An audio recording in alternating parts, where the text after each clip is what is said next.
As a Upendra ಅವರು ನೀವು ಸಿನಿಮಾನ ಹೇಗೆ ಕಟ್ಟಕಡೆಯ ವ್ಯಕ್ತಿಯನ್ನು ಕರ್ನಾಟಕದಲ್ಲಿ ಟಚ್ ಮಾಡಿದ್ದೀರಿ ಸರ್. ನಿಮ್ಮ ವಿಷನ್, ನಿಮ್ಮ ಮೆಸೇಜ್, ಈಗಲೂ ಉಪೇಂದ್ರ ಅಂದರೆ ಅದೊಂಥರ ರೋಮಾಂಚನ. ಉಪೇಂದ್ರ ಅಂದರೆ ಕನ್ನಡಿಗರ ಒಂದು ಅಸ್ಮಿತೆ. ಉಪೇಂದ್ರ ಅಂತ ಅಂದರೆ ತಮ್ಮ ಸಿನಿಮಾಗಳ ಮೂಲಕ ಯುವಕರನ್ನು ತಿದ್ದಿ ತೀಡಿದವರು. ನಿಮ್ಮ ಒಂದು ಸಿನಿಮಾ ಎಷ್ಟು ಇಂಪ್ಯಾಕ್ಟ್ ಮಾಡ್ತಾ ಇದೆ ಅಂದರೆ ನಿಮ್ಮ ಪ್ರಸ್ತುತತೆ, ನೀವು ಅವ್ರನ್ನ ಹೋಗಿ ಟಚ್ ಮಾಡೋದು, ದಟ್ ಮೇಕ್ಸ್ ಬಿಗ್ ಇಂಪ್ಯಾಕ್ಟ್. ನೀವು ಪ್ರಜಾಕೀಯದಲ್ಲಿ ನಿಮ್ಮ ಕ್ಯಾಂಡಿಡೇಟ್ಸ್ ಹೋಗಿ ಮಾತಾಡೋದಕ್ಕಿಂತ more powerful voice is Upendra. ಈಗ ನಾನು ನಿಮ್ಮನ್ನೇ ಕೇಳ್ತೀನಿ, ಇವಾಗ ಏನ್ ಮಾಡ್ಬೇಕು ಹೇಳಿ, ನಾನು ಅದನ್ನೇ ಮಾಡ್ತೀನಿ. ಅಲ್ಲಲ್ಲ, ಪ್ಲೀಸ್ ಗೈಡ್ ಮೀ, ಬಿಕಾಸ್ ನಾನು ಕೇಳಿ. ಫ್ರಾಂಕ್ಲಿ ಸ್ಪೀಕಿಂಗ್, ಯಾಕೆ ಗೊತ್ತಾ ಸರ್, ನಾವು ಯಾಕೆ ಇವತ್ತು ಇದನ್ನ ಮಾತಾಡ್ತಾ ಇದೀವಿ ಅಂದ್ರೆ, ಒಬ್ಬ ವಿಜಯ್ ತಮಿಳ್ನಾಡಲ್ಲಿ ಮಾಡೋದಕ್ಕೆ ಏನ್ ಸಾಧ್ಯ ಆಗಿದೆ ಅದನ್ನ ಉಪೇಂದ್ರ ಮಾಡಬಹುದಾಗಿತ್ತು ಅನ್ನೋ ಒಂದು ನೋವು ಎಲ್ಲ ಒಂದ್ ಕಡೆ ಆ ಕಸಿವಿಸಿ ನಮ್ಮೆಲ್ಲರಿಗೂ ಇದೆ.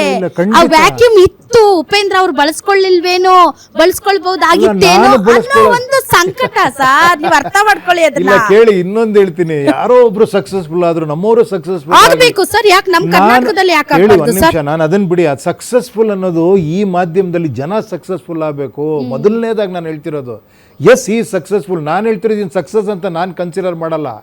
ನೆಕ್ಸ್ಟ್ ಅವ್ರು ಏನು ಮಾಡ್ತಾರೆ, ಯಾವ ರೀತಿ ಟ್ರಾನ್ಸ್ಪರೆನ್ಸಿ ತರ್ತಾರೆ, ಭ್ರಷ್ಟಾಚಾರ ಹೇಗೆ ತೆಗಿತಾರೆ, ಅಡ್ಮಿನಿಸ್ಟ್ರೇಷನಲ್ಲಿ ಏನು ಬದಲಾವಣೆ ತರ್ತಾರೆ, ಎಜುಕೇಷನ್ ಹೆಲ್ತಲ್ಲಿ ಏನು ಬದಲಾವಣೆ ತರ್ತಾರೆ, ಇದೆಲ್ಲ ಭಾಳ ಮುಖ್ಯ ಆಗುತ್ತೆ.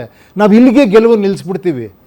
ನಾನು ಎಲೆಕ್ಷನ್ ಆಗಿ ಗೆದ್ದು ನಾನು CM ಆಗಿ ಓದ್ ತೊಗೊಂಡಿದ್ದೆ, ಮುಗಿದೋಯ್ದು, ಬಿಡಯ್ಯ, ನೆಕ್ಸ್ಟ್ ನನ್ನ ದಾರಿ ನಂದು, ನಿಮ್ಮ ದಾರಿ ನಿಮ್ಮದು, ಹಂಗಿರಬಾರ್ದಲ್ವಾ? See, democracy is not spectator sports, it is a participatory sports. ಅದು ನಿರಂತರವಾಗಿ ಜನರನ್ನ ಸಂಪರ್ಕದಲ್ಲಿ ಇಟ್ಕೊಬೇಕು, ಜನರು ಇನ್ವಾಲ್ವ್ ಆಗಬೇಕು. ನಾನು ಹೇಳಿದ್ದು ಏನೇ ಎಲ್ಲರೂ ಜನರು ಮಾಡಲಿ ಅಂತೀಯಾರೆ ಅಂತಲ್ಲ ನಾನು ಹೇಳಿದ್ದು.